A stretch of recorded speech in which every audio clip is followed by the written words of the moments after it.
ചെമ്പുകമ്പികൾ മോഷ്ടിച്ച് വിൽപ്പന നടത്താൻ ശ്രമിച്ച സംഭവത്തിൽ 2 പ്രതികളെ കുന്നംകുളം പോലീസ് അറസ്റ്റ് ചെയ്തു. തമിഴ്നാട് മേട്ടുപ്പാളയം സ്വദേശി 42 വയസ്സുള്ള ഖാലിദ് മുഹമ്മദ് അലി, 49 വയസ്സുള്ള മുരുകായി എന്നിവരാണ് അറസ്റ്റിലായത്.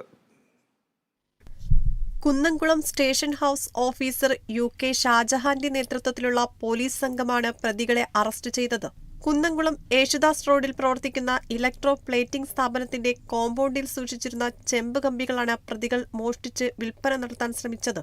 സ്ഥാപനത്തിൽ നിന്നും കുറച്ചു ദിവസങ്ങളായി ചെമ്പ് കമ്പികൾ മോഷണം പോക്കുന്നതിനാൽ സമീപത്തെ ആക്രി വിൽപ്പനശാലകളിൽ വ്യാപാര സ്ഥാപന ഉടമ വിവരം അറിയിച്ചിരുന്നു.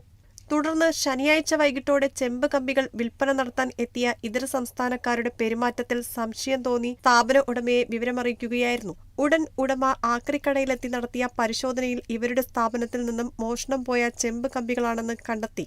തുടർന്ന് കുന്നംകുളം പോലീസിനെ വിവരം അറിയിക്കുകയായിരുന്നു. പോലീസ് സ്ഥലത്തെത്തി ഇരുവരെയും കസ്റ്റഡിയിലെടുത്തു. വൈദ്യപരിശോധനയ്ക്ക് ശേഷം കോടതിയിൽ ഹാജരാക്കിയ പ്രതികളെ റിമാൻഡ് ചെയ്തു. Kerala vision news, Thrissur.